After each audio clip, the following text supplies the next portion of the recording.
This is the Happy Families podcast. G'day, my name's Dr. Justin Coulson. Really excited to have this conversation today on the pod.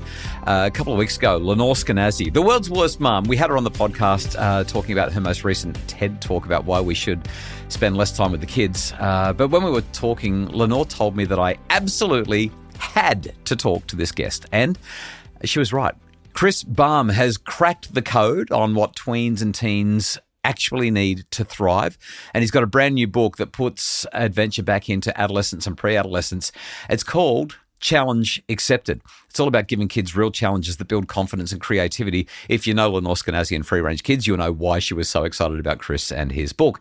And if you've got a child who is in what they would call middle school everywhere in the world except Australia, that is, we're talking about our tweens and early teen kids, kids that sort of seem, glued to their screens, stuck in their comfort zone, and you're wondering how to help them discover what they're truly capable of, especially with the social media minimum age legislation coming in the next couple of weeks, you need to hear this conversation. Stay with us. This is the Happy Families podcast, real parenting solutions every day on Australia's most downloaded parenting podcast. My name's Dr. Justin Coulson, and today I'm joined by Chris Balme. Chris is an education innovator. He has founded 2 schools dedicated to helping young people to discover their full potential. He currently serves as co-principal at Hakuba. I don't speak Japanese. Chris, have I got that right? Hakuba International School in Japan? Close enough. How do you say it? Yeah. How do the Japanese say it? Hakuba. So sorry. And is also the founder and director of Argonaut, an online advisory program for middle schoolers worldwide. Chris, before I bring you in, a little bit more about you, because I think people should know just how accomplished you are and why this conversation matters. Chris co-founded Millennium School. It's a pioneering lab school in San Francisco, and has been recognised as an Ashoka Fellow. Did I say Ashoka correctly? Again, you did. You got it. Beautiful. For his change-making work in education. First book was Finding the Magic in Middle School. That was a bestseller a couple of years ago. Latest book, Challenge Accepted, written directly for your kids. And I know some people say, oh, my kids aren't going to read a book. This one is designed in such a way that kids can actually read it because the chapters are short, short-form content, packed with adventures that are going to help middle schoolers unlock their creativity and confidence during what I think are some vital, foundational, important years. Chris, long intro. Pleasure to have you on the podcast. Thanks for staying up until all hours in California to have this discussion with me today. Welcome. Great to be with you, Justin. Thanks for having me. So a softball question straight up, but let's talk about the book Challenge Accepted. Describe why you've written a book for kids, because the reality is data, unfortunately, is telling us that kids aren't reading books nearly to the degree that they once did. And yet this is a children's activity book for tweens and kids in their early teens. Yeah, well, thank you for the question. Big picture. I mean, there are 2 times in the human lifespan where our brains are growing the fastest: early childhood and early adolescence. This is where it's at 0 to 5 and 11 to 16. But the big difference, and the reason both of these books came about, is the 0 to 5 years, we have all of these resources. As new parents, we get maps, we figure out the developmental stages, and that way we don't take it personally when our 2-year-old starts saying no to everything. We see it coming. But fast forward to the 11 to 16 year range, the next big phase when brains are growing fast and you've got to work hard to keep up with your kid, we don't get those maps. And parents, instead of knowing, I can see exactly what's coming, we get caught off guard. We take it personally. We think something's wrong with us or wrong with our kid. So I wrote the first book to guide the parents and teachers to understand developmentally what's happening in the 11 to 16 year range. And then the second book is so kids can just go and do it and take things into their own hands, feel like they're authors of their own story. The catch is, as you said, if a parent hands you this book and says, you got to do this, that is not a good beginning. So what I always recommend to parents is, just like you might with a health or sexuality book, you kind of leave it available. Make it something that your kid can find to get some good resources when they need it, not as a demand from you, the parent. Yeah. Oh, what's this book that's been sitting on the kitchen bench for the last 3 weeks, baby? You want to exactly right? Exactly. I want to spend a sec talking about these challenges, because these are the kinds of things that once upon a time, and I'm talking about your generation, my generation, we just did this stuff. Like I remember. Yeah. So challenge number for Challenge Accepted. That's the title of the book. Challenge number 9: open a bank account. I remember sneaking down to the shops when I was like, I don't know, 13 or 14 years old. I'd just gotten one of my first ever jobs. I was probably a bit too young to be getting the job, but they gave it to me anyway. I was pushing trolleys, as we call them in Australia, shopping carts in the United States, around a car park. And I wanted to have my own money. I didn't want my parents to know about my money. And I felt so independent to walk into the bank doesn't exist anymore, but I went to the Advance Bank and I set up my bank account and I got my own little card that went with it. It wasn't a credit card because I didn't give those to kids. And I remember just feeling so big. Like Tom Hanks, big. I felt like I was a grown-up because I had my own bank account that I had opened on my own with my own money, and the paycheck was going to go in there, and my parents wouldn't know about it, which meant that I could buy whatever I wanted, and it just felt so big. It was so enlarging for me. Talk more about the challenges and what else is in there and why. That's it. Well, I had a very similar experience. First job at 13, worked in a retail shop, terrified of my boss, thought this was the most powerful being I'd ever encountered. Right, yeah. And I will never forget the day, probably 6 months in, where she allowed me to run the shop while she went to run an errands. And I swear I was a foot taller at the end of that day. Just that kind of validation from an objective adult who was actually paying me that I could handle something like that meant more to me than every grade I got in school that whole year. And I think that is the psychology that adolescents have, that they know that their parents and teachers are subjective and they want to get out there into the real world where there's objectivity, where they can earn something, literally maybe money in other ways as well, that shows what they're worth, that helps them internalize a sense of value. So that's what the book is all about, whether it's, starting a business. I was thinking of some students of mine who started a student cafe at a school, invested in, industrial toasters and things like that, and had the time of their life figuring out how to make money, or all kinds of other things. Kids who do their first camping trip, who, recently my own daughter is taking on the challenge to create a time capsule with her friend, and they're finding all their kind of favorite items that represent this era, and they're burying them in the backyard in a box. I think the idea is, this generation of kids, for whatever reason we can guess about it, has had less autonomy. And for various reasons, they've been in more structured activities. We need to get them out into the world. There's even research, and Lenore and others are on top of this, showing that without autonomy, we have higher rates of anxiety and depression in our teenage years. So they've got to get out there. And this is a book that gives hopefully 50 good ideas, one of which will catch them to get them out there. So one of the challenges in the book, and this is the last one that we'll talk about before we step into some other content, but number 21, become a babysitter. As you're talking about that, it reminded me that just recently somebody asked if we needed to get a babysitter for one of our kids because we were going to go and do something. And I thought to myself, it's so funny because this child at the age of 15, once upon a time, it was the 14 and 15-year-olds who were doing the babysitting. But now people are expecting that because I'm leaving my 15-year-old behind, she needs to be babysat. Like this shift in it's autonomy. In the name. Right, that's right. Baby sitting. That's right. So the book is very much about helping kids to grow up, right? That's it. And to realize that they can be the author of their own stories. So I think whenever you see an adolescent who's kind of rolling their eyes and being too cool for school, I think that's not natural. That's a kid who feels thwarted. They can't go out there and work on themselves and do the things that they're driven to do, like to contribute, to connect, to figure out who they really are. So they're just rolling their eyes because they're waiting until we get out of their way in many ways. So the idea of this is these are ways where you feel more in control of your own story. You can become a babysitter. You can figure out how to go camping, start a business, etc. Chris Balme is the author of Challenge Accepted. After the break, as a high school principal, I'm going to ask Chris what he's seeing parents doing right and wrong when it comes to helping kids to discover their strengths and build their confidence and resilience. Plus, the difference between a good challenge and one that just stresses kids out. Stay with us.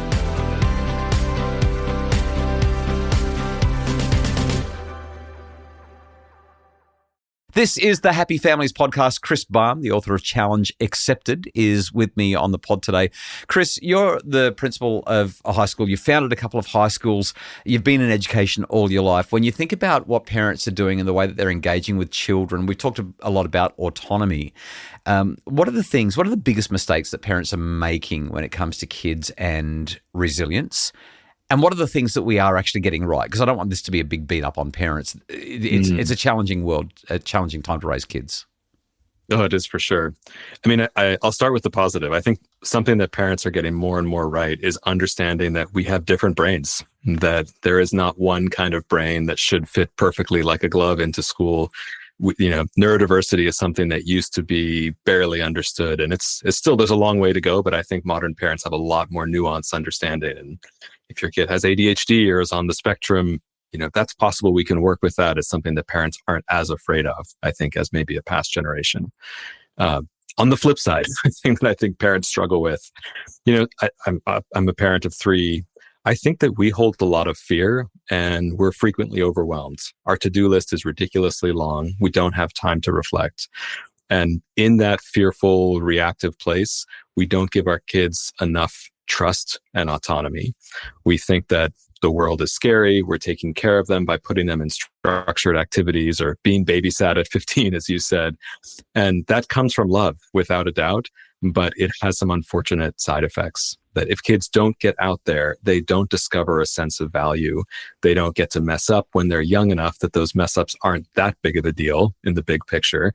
And that's the point where they can develop confidence in the sense that they can keep tinkering towards something good. So there's some work to be done in that sense.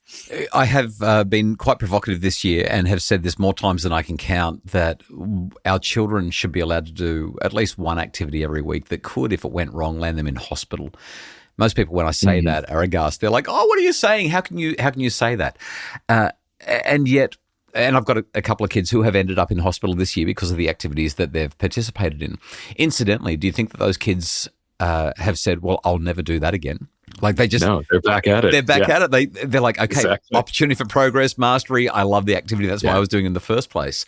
And I'm looking at your Challenge Accepted. I'm thinking about the conversations I'm having with you and Lenore and people like that, and just thinking we can actually trust our children's intrinsic growth tendencies, right? Like children are born resilient, and if they stop being resilient, it's often because we knock it out of them. Something that I've been playing around with lately in my own mind is that resilience often doesn't feel resilient. And I wonder if, as you consider the challenges that are in your book and the experiences that you've had with students and families that you've spoken to and people who have done these challenges, can you share an example of somebody who took on a challenge and really struggled with it? Maybe it didn't even work out, and yet the activity ended up being worthwhile. The challenge being accepted was exactly what needed to happen. Absolutely. And just first to comment on what you said before, I love what you said about trust. I think when we don't trust our young children, they don't trust themselves.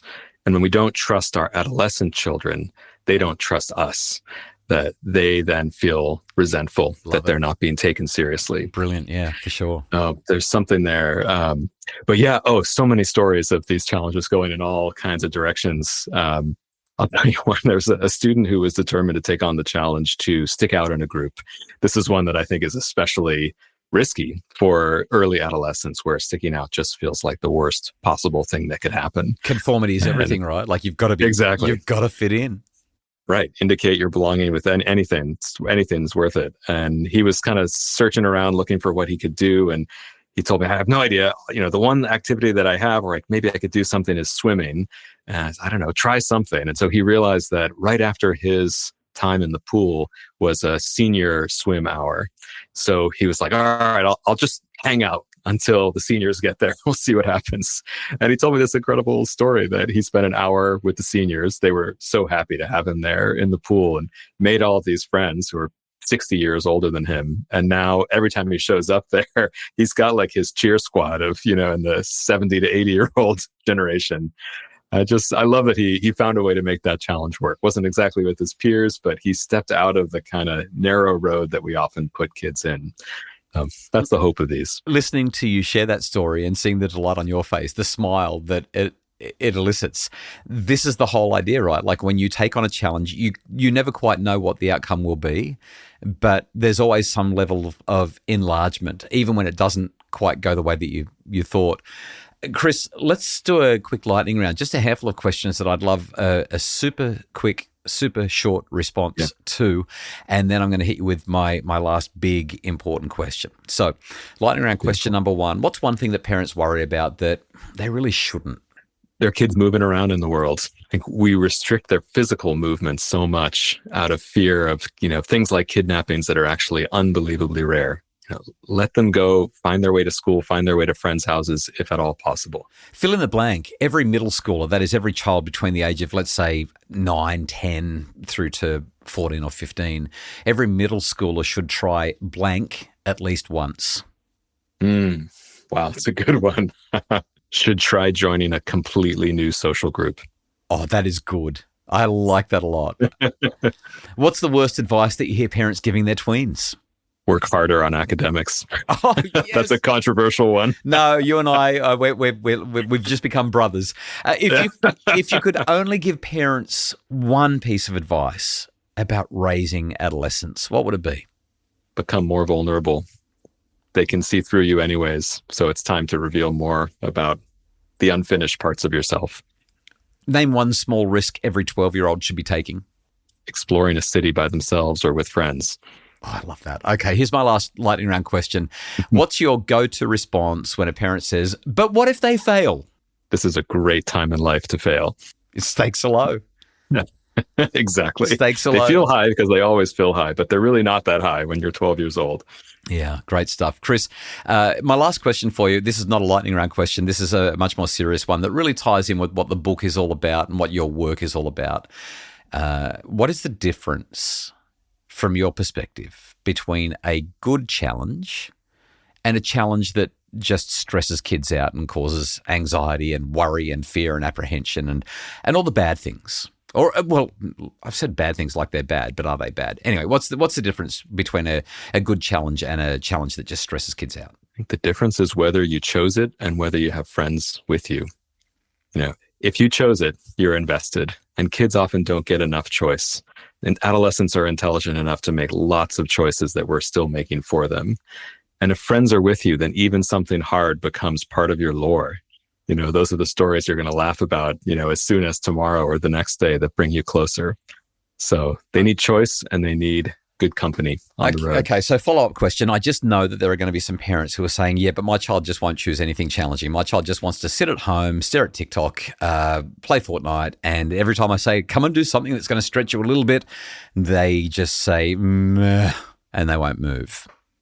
I think every adolescent, even across different neurological types, really wants to understand their peers. And that is one of the most fundamental ways that puberty tunes our brains. They want to be around them, know how to connect, join, leave, all of those things. So if you're going to hook them into something, it's going to be through a peer. It's not you pushing them out the door. It's a peer inviting them into something. So our engineering is to, through our parent friends or through their friends, to pull them out the door so that they're going because their friend is there, not because you told them. So we're supposed to wrap it up here, but I'm going to mention really quickly, I'm not sure to what degree you're familiar with self-determination theory. So that's the foundation of everything that I've been doing for the last 20 years. And everything that you're tapping into here is aligned with that. So for the Happy Families podcast audience who's listening right now, what you've really said is we want our kids to take on challenges because it builds their capacity, their competence, their capability. We want them to do it with other people and to be involved with others because that supports that relatedness need. And to the degree that we possibly can, we want them to have a say in the challenges that they're taking on, because when they buy the why, when they're inventing the why themselves, when they're stepping into that rationale and saying, this makes sense to me, I want to do this, they're much more likely to stick with it. What you've essentially done in this book is created a whole lot of challenges for kids to become more motivated, more effective, more functional humans, because they all sit within the most well-researched, most empirically backed psychological theory on the planet. That's it. We're singing the same song. I'm with you. I think they are naturally highly motivated people. So these challenges are just about giving them the conditions to act on that motivation, and they will drive themselves toward the best learning that we can imagine. Well, I'm sitting here with goosebumps all up my arms and legs and thinking, what a great conversation. I hope that everyone who's listened has gleaned so much. The book is called Challenge Accepted. We'll link to that in the show notes. It's available wherever you buy your books. Chris Balme, thank you for staying up late in California to have a chat with me on the Happy Families podcast. Such a fun chat. Thanks, Justin. The Happy Families podcast is produced by Justin Rulon for Bridge Media. Mim Hammonds provides research, admin, and other support. And if you would like more info about what we've talked about, check the show notes for Chris's book and visit happyfamilies.com.au for even more resources.